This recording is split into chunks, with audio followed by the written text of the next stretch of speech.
Hello everybody and welcome back to another video. It's Ryder here, and today we are back in our third episode of the Scrap Mechanic Basics series. Last time we looked at the controller and the basic uses for it with bearings and pistons.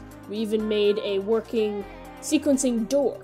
But now today we're going to take that skill that we learned yesterday to the next level with logic gates. So as you can see below me, I have a couple buildings with some different colored doors, and each of these doors has a different type of logic gate.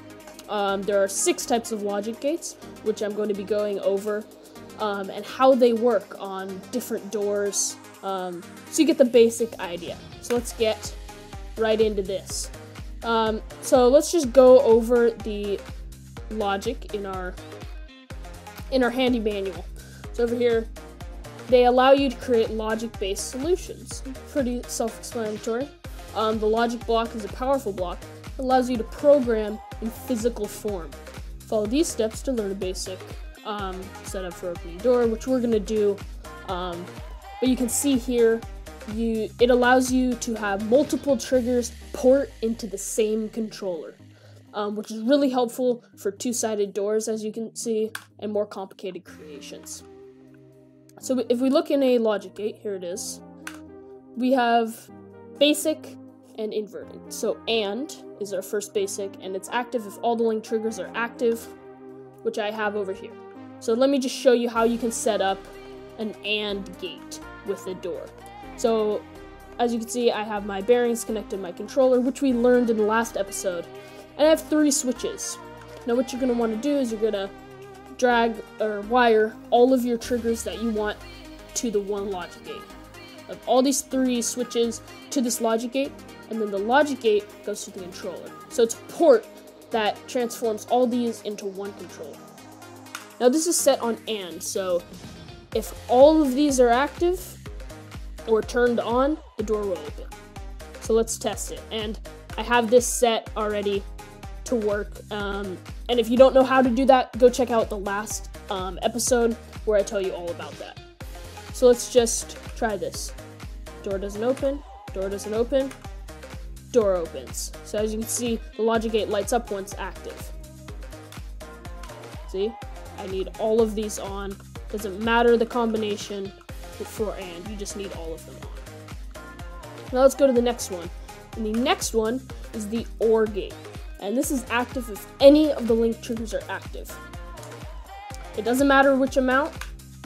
Oh, should probably wire it first. I'm just going to wire all these. It works with buttons as well. There we go. So as you can see, I connected all of them and then connected it to the controller. Once again, this is already set up. So yeah, if any of these are active. So I only need to activate one for it to actually work. So you see, I can hold the button. Hold the button, turn that on, but see, this one isn't effective. This one doesn't do anything because one of them's already on. So it only works if one's on, as you can see. So I have one, I can turn all the others on, they won't do anything until they're all off. And there you go. So that's the OR gate. Now the next one is the XOR gate, and this is the best one for making a two-sided door.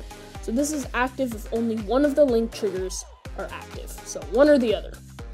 So let's wire it up. As you can see, I have a switch on the back side. So I can show you how this can be used in, like, let's say a house.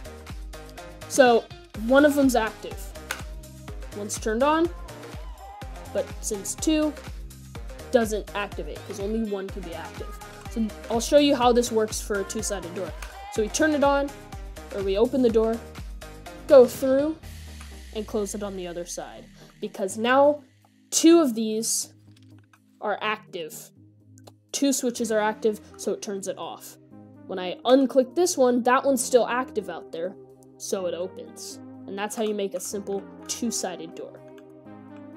Next, we have the NOR gate, and I'm skipping over the NAND because it is the exact same as OR, except it's inactive.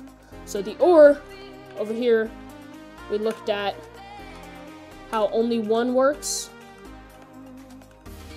The other one Here, I'll show you.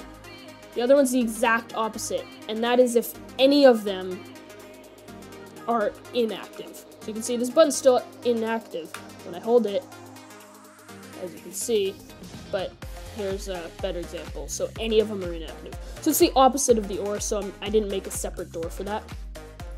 The NOR, this is active if all the link triggers are inactive. So this is kind of the opposite of the AND. So these all need to be inactive. So I'm just going to wire them all up. And you can see it's open. I click 1 and it turns it off. So there's a lot of reversal things with the inverted side. These are really all the, well, inverse of these, as you can see. And the final one, I'm just gonna keep that closed. Final one is XNOR. And this is a really fun one for making code combinations and things like that. It's active if an even number of link triggers are active. So if you have 3 triggers active, it won't open. If you have 4 or 2 or 0 or any even number, it's active. So let's just wire it all up. And there we go. So you can see even number, 0. Turn 1. It's inactive. 2, it's active. 3, inactive. Active, inactive, active. So you can see, you can make some really fun code combinations with this technique. Okay, so now we're just going to go into the last one, which is a very basic one, which we're going to walk through together exactly how to build a door with the XOR gate, because that's how you build most doors in Scrap Mechanic, is with the XOR gate. So I'm going to show you how to do that with a piston door. And you can see here it is. And right now it is off, so we're just going to wire them to the controller. Let's say, so they start at 5, which is right there. And then they're gonna pull to 0. And we went over this in the last episode, so if you don't know how to do this, make sure you check that out. And then we're going to hook it up to that. We're going to have a switch here. Okay, and then we actually need to get in. We're going to put a switch on the back of the door. Okay, perfect. Now, when we wire these 2 switches to this logic gate, these both go into the logic gate, and the gate transfers them into the controller. So we have it on the XOR. So let's actually try this. This is a 2-sided door. So I click it once, it opens. From the inside, I click it again, it closes. And yeah, super basic logic stuff. I'm thinking in a later episode, we might come back to these logic gates and create sequences. And yeah, that is actually it for this episode. Very short one, actually. So thank you so much for watching. Like, subscribe, do what you gotta do, and I will see you next time. And actually, hold on 1 second. If you're wondering about this vehicle, because it is awesome, I'm just gonna quickly show you the creator of it. I know you guys are probably like, really, Ryder? Come on, just end the video. Well, I want to give credit to this guy because he is an amazing builder. This is my version, but this is the old one. And it's by Bert.Hausen. He's an incredible builder, as you can see. Very minimal mods. Made an amazing ship. And he actually made it for Scrapman, which is an awesome YouTuber. Definitely check out his channel. Anyway, thank you guys so much for watching, and I will see you next time. Bye!